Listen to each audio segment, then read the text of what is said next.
what's up, everybody? Tony with Loca Bricks, and well, it finally happened. I got one of my white whales, one of those sets that I sold, and I finally got back. That's exciting. Plus, I had a surprise from the Lego group, and well, I've rearranged the Lego room again. So I guess it's update time. But the big thing is I bought some retired Lego sets. So yeah, let's work through all of it. Okay, here's a look at the current state of the Lego room. You'll notice right away that the two tables that were along the long wall here have been moved. And now I have consolidated all of the Billy bookcases into one big display. I do like the little breakup between the thin cases and then the wide, then the thin, then the wide. I'm still placing sets obviously on the display, but I guess since the last time we've seen each other, I took the old passenger train and put it on the shelf. We have that 2015, I think it's 2015 train station. I opened up the pieces of El Dorado and got it on this shelf.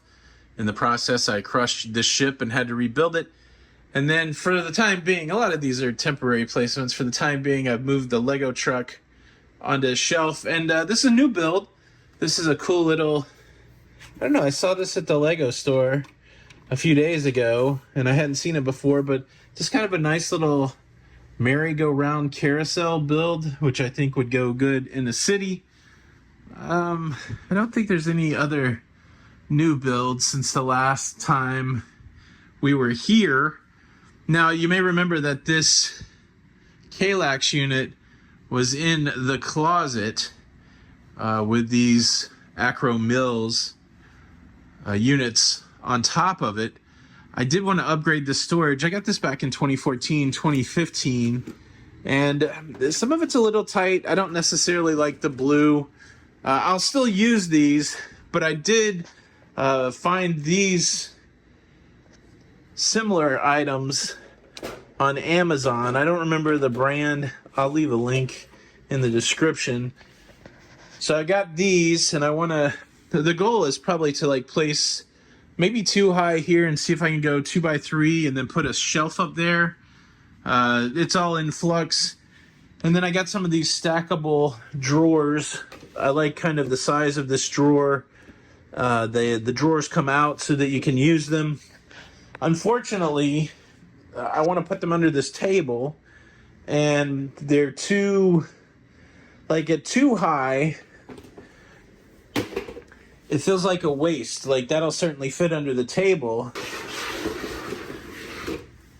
They'll certainly fit under the table, but then you have a lot more space, but they won't fit 3 high. So I don't know what I'm going to do. I might actually move the Kallax down to the trim piece there and make a big stack of the white ones here so I get a little more usage of that space. But organization is in progress. It does free up the closet. I have like my personal books and some other things that we just moved. So I have some personal items that were on this shelf, like books and those kind of things, camera gear. So I'll probably use that for that, this shelf for that. And then I've got all this space that I could put another shelf to put, you know, sealed sets, that kind of thing that I want to keep at the house. But I don't know. Seems like Lego rooms are like Lego. They're very modular, and you can do a lot of... Eiffel Towers is so cool. That you can do a lot of stuff with them. So that leaves 2 more sections to the Lego room, and let's show you.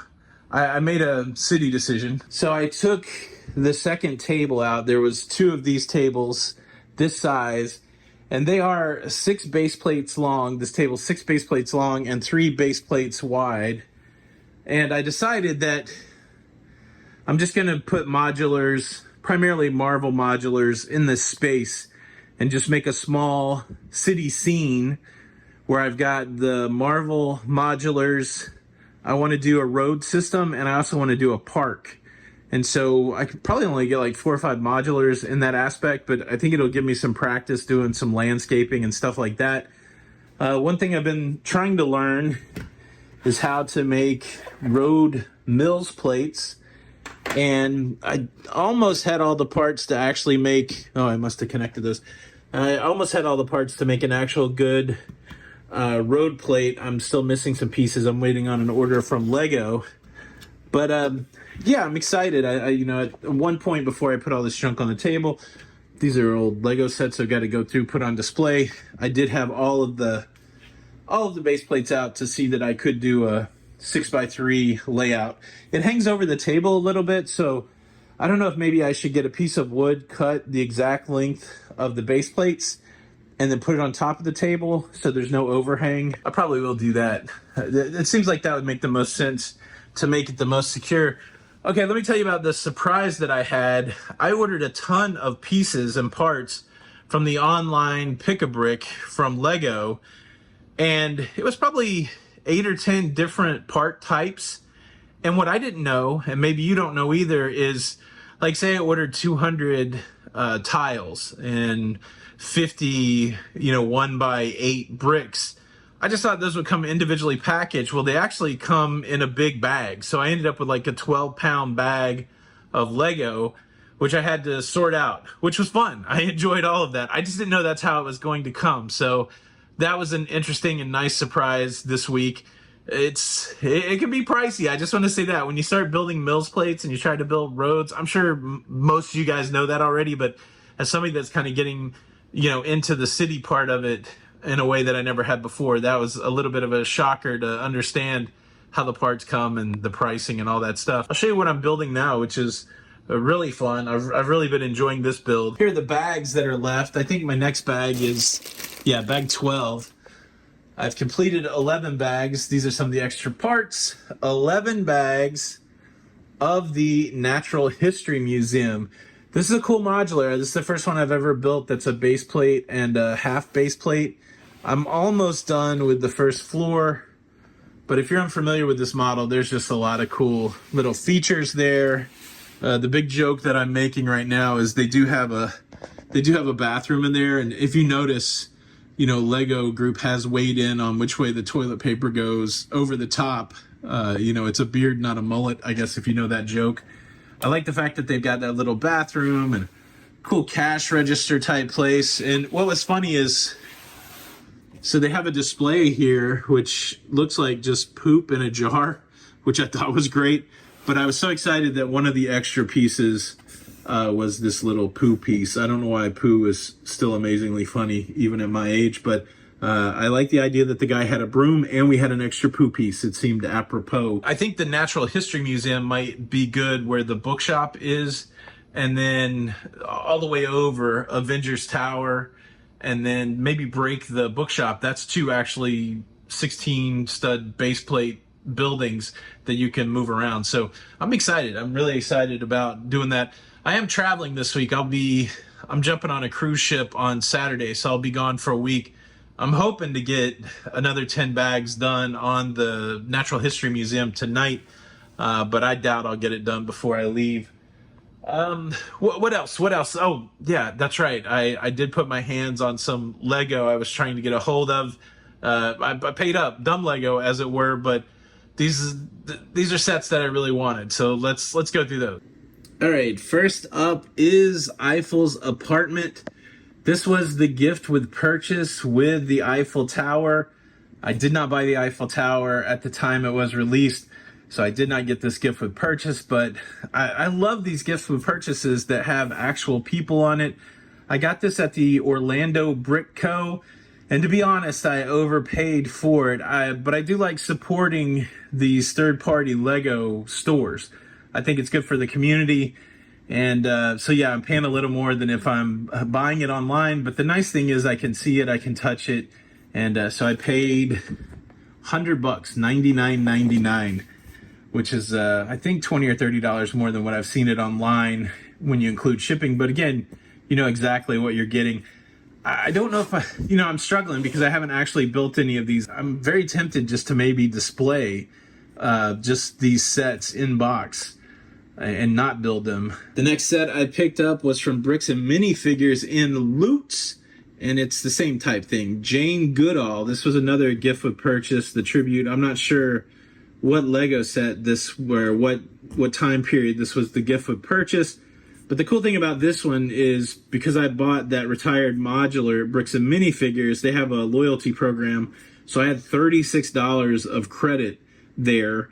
And I went to buy some plates for the Mills plate process, and I saw this set, and I'm like, okay, this was really reasonable, $34.99. And so essentially it was covered by that in-store credit that I got when I bought the Brick Bank, which is it's not, I mean, it's not completely like getting free Lego, but it's nice. And this next one's exciting. I had a viewer whose parents watch my travel channel, La Lido Loca, viewer that's a Lego fan, and all of those things converged, and this person reached out saying, hey, I've heard you mention a certain set a couple times. I'd be willing to sell it to you if you want to buy it. So yeah, let me show you this one. There we go. The Big Bang Theory Ideas set. Now, I did own this set at one time, and I sold it, and I always regretted selling it. I gave the person who reached out to me $200, and then I paid for an expedited shipping with tracking. So I'm all in about $250, which again, very similar to what you see online. But I felt very comfortable dealing with the person just because of the connection to the channel and all that stuff. But super excited to have this set. I'm going to build it. I have seen those plans on Rebrickable for the sitcom tower, where you take like The Office and Seinfeld and The Big Bang Theory and make a modular building out of it.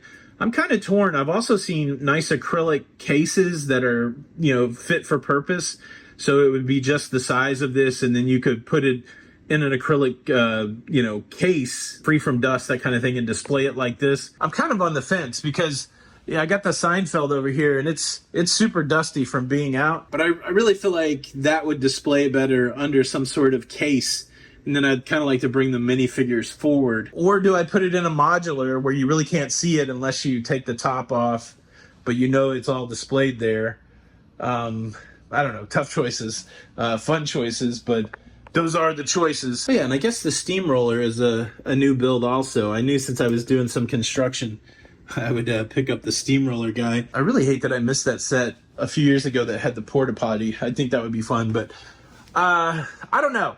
I'm starting to think that I want to slow down a little bit on retired sets. I'm really happy to have the Big Bang. I was trying to get the Simpsons sets, but maybe not. Maybe just collect going forward. There's a lot of great buildings out there. The bookshop was so fun to build. I built part of it. One of my sons built part of it. And then I'm having a blast with the museum. So I don't know. Where are you guys at when it comes to retired Lego? Are you willing to pay the price to get the thing that you missed? Or are you just moving forward? It's a great quandary in the Lego space. I did have a pretty cool first experience using the new boxes for Pick-a-Brick, and I've done some analysis on whether Pick-a-Brick in the store is cheaper than Pick-a-Brick online. I'll work on showing you guys that. Plus I have those Disney minifigs to open, and I also have all of the Space minifigs to rank. So just staying busy, loving that Lego life, and having a great time over here at Loca Bricks. Hope you guys are doing great. If you enjoy this kind of content, please consider subscribing. And hope your sets have no missing pieces. I hope that's the luck that you have this week. This is Tony for Loca Bricks. I'll see you on the next video. Bye.